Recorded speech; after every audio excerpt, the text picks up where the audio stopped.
bago kami punta ng Chiang Kai-shek, dadaanan muna namin itong Hello Kitty themed 7-Eleven. Ayan. Malapit lang siya sa aming hotel.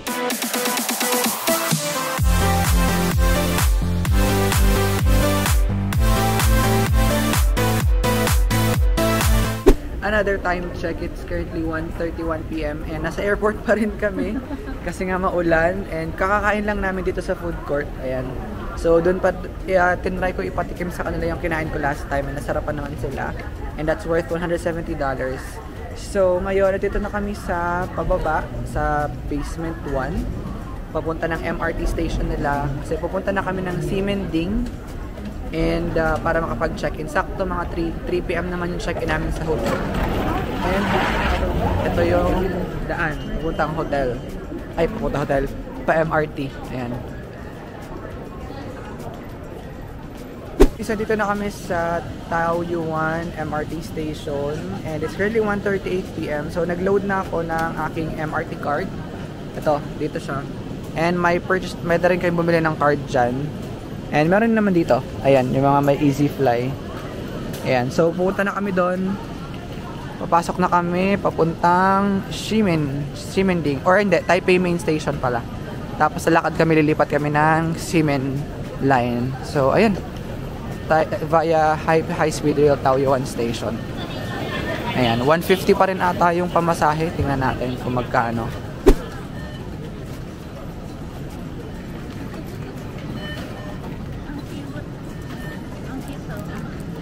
Ayan, yung MRT card nilagay sa nabili. Ganda. So, again, na-remind ko na kayo dito. Sa... Ayan, meron ditong dalawang line, guys. Ayan. So, merong blue and merong purple. Okay? So, dun tayo sa purple line para ang stop lang niyan is eto, from A12, A8, A3 at A1 para sa purple. Pero kung blue line yan, lahat ng stop na yan dadaanan nyo. Okay? So, purple line na sasakyan natin. So, baba muna kami, guys.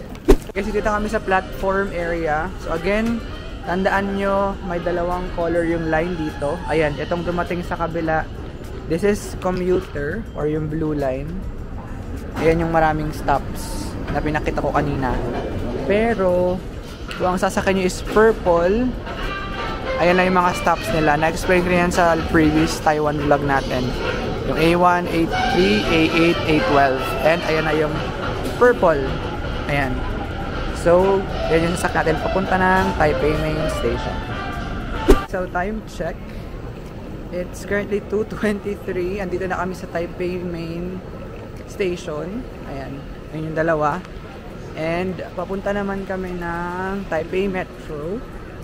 Ayan. Papunta ng Ximen. And medyo familiar na ako here. Kasi this is my 3rd time. Saan yung pala tandaan nating mga bamboo something. So kailangan nating umakyat doon.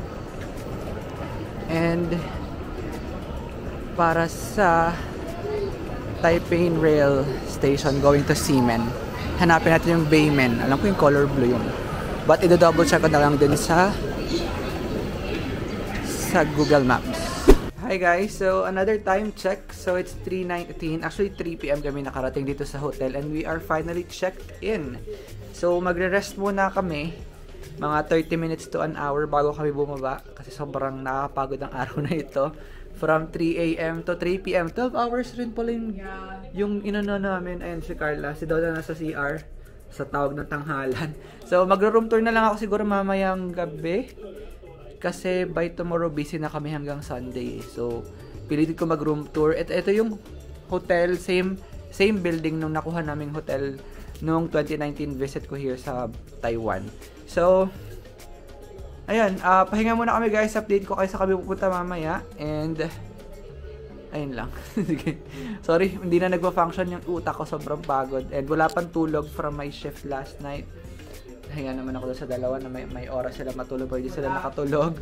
And hindi na nakatulog sa biyahe kanina kasi hindi ko rin alam. Hindi talaga natutulog sa aeroplano eh. But yeah, update lang kayo mamaya. Charge ko muna kayo. And baka mga 4:30 or 5 is bumaba kami. And nandito lang kami sa Ximending Night Market area. So, walking distance lang sa Ximen Station. So, ayun lang guys. Mamaya na ulit. It's time check. So, yun, nasa labas ulit kaming tatlo. It's 4:42.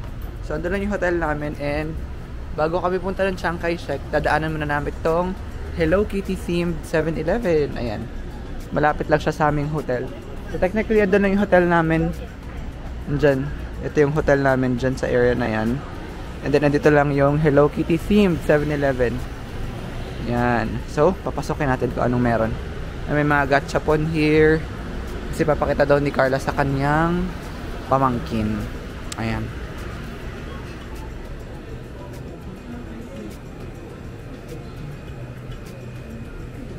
Ganda. Sa mga Hello Kitty fan dyan. Ayan. Mga kuromi-kuromi.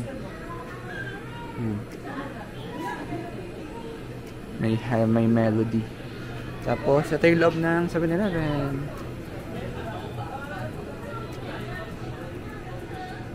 Okay, so we're done visiting that 7-Eleven, Hello Kitty themed 7-Eleven. So, wala naman kaming binili. So, tinignan lang namin ng cute, kakaiba. Kasi walang ganyan sa Pilipinas. So, binisita na rin namin kasi malapit lang sa hotel. So, ngayon, babalik kami ng Ximen Station. Dalhin ko sila sa Chiang Kai-shek Memorial Hall. And then, probably sa Sun Yat-sen din para makita yung angle ng Taipei 101. Tapos, Taipei 101 din. So, mamaya na lang ulit.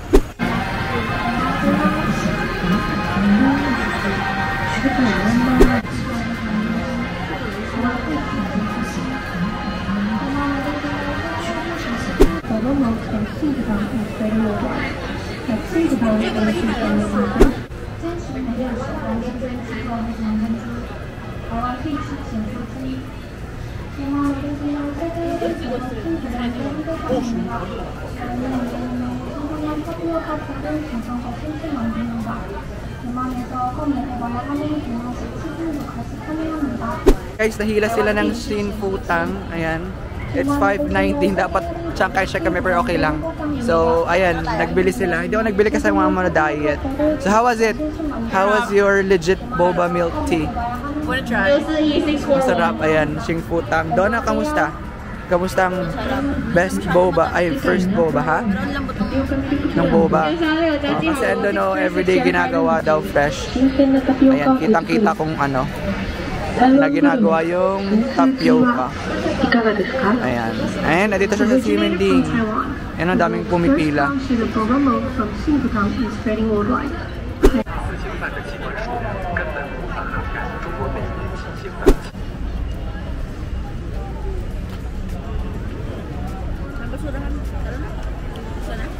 Okay guys, time check. It's currently 5:50 PM and dyan kami nagsakay from Ximen, so that's 2 stations away. Going here kay Chiang Kai-shek Memorial Hall. And mag-exit lang kami. Alam ko exit 4 yun. And tinati ko magkano pamasahe. So para makita natin ng gabi ang Chiang Kai-shek Memorial Hall. And rush hour at ang daming tao. And so dito kami mag-exit. Exit number 4. Wala pala siya sa exit number 4 guys. So dito siya sa kabilang side. Ito, pakita ko sa inyo. Exit 76567. So doon kami sa kabilang side. Ayan. And ang daming tao. Rush hour. It's currently 5:50. Yeah, magsi 6 PM. And guys, exits 5 is Chiang Kai-shek Memorial Hall. So, again, as per my advice sa mga nanonood ng aking vlogs dyan, lagi lang kayo magbasa ng mga, ayan, ng mga label. Tingnan natin kung magkano ang pamasahe natin here. Ay, kagi. 20 pesos. Ay, 20 NTD. So, hanapin tayo exit number 5. And, ayun. Exit number 5. So, dadiretsahin lang natin yan palabas. Okay, so time check, nakarating kami ng Chiang Kai-shek Memorial Hall ng 5:58. So wala pang parang wala pang 10 minutes yung train ride kasi that's 2 stations away lang from Ximen. And nakita nyo na naman to ng ilang beses sa mga Taiwan natin. So dinala ko lang yung dalawa dito. Ayan, si Carla, sa mga first timers. So, ito ulit siya guys. If na-miss nyo yung itsura niya, ayan siya. And ito yung gate. Ayan, katawag nilang gate. And hindi na namin maabutan yung changing of guards ni Chiang Kai-shek dun sa main hall. Kasi alam ko up to 5 until 5 PM lang siya. So, ayan. And then ito yung isang hall. Basta 4 yan siya. So, sana yung dalawa. Ayan sila guys. Wow, may pag-ikot. Ha? Okay, so we're done. We're done na kay Chiang Kai-shek Memorial Hall. So nabutan namin na nagbaba sila ng flag nila. So tinan nyo na lang sa story ko or paka-insert ko lang yung clip dito sa vlog. And pupuntahan namin yung best spot para maging background mo si Taipei 101, yung izakaya restaurant. Maganda yon kasi may restaurant tas old street, tapos nasa likod si Taipei 101 na may ilaw. So hindi ko pa rin yun napupuntahan, so pupuntahan namin ngayon yon. Hindi na sila aakyat sa Taipei 101 kasi medyo maulap pa rin as of the moment. So sayang naman yung entrance nila kung i-push nila yung pag-akyat doon sa Taipei 101, right? So ayun, babalik lang kami sa Chiang Kai-shek Memorial Hall Station, and then sasakay kami ng Tamsui Sinyi Line. That's gonna be 7 on the 7th stop, Shangsan. Tapos maglalakad kami ng 17 minutes going to the Takemura Izakaya, kung saan yung may magandang spot. So makikita nyo yan mamaya. Okay guys, so we changed factory worker. Okay guys, we changed our mind. Imbes na puntahan namin yung napakalayo. Mga pagod na rin kasi kami, buti dumaan ng Taipei 101. Ito yung tsahe namin kasama, hindi na kaya maglakad. So, nag-Taipei 101 na lang kami na exit. Wait lang, Taipei 101. Ayun, exit 4. So, dito na lang kami sa Taipei 101 nag-exit. Exit tuloy. Nag-exit. Para doon lang sa mismong baba ng Taipei 101 sila mag-picture. Lalayo na lang kami ng onte para makita yung Taipei 101. Kasi mga pagod. Sabi ko mag-a-adjust, diba? Kasi ikaw yung pupunta. Mga pagod na mga tsahin ko ang kasama. Mga hindi sanay.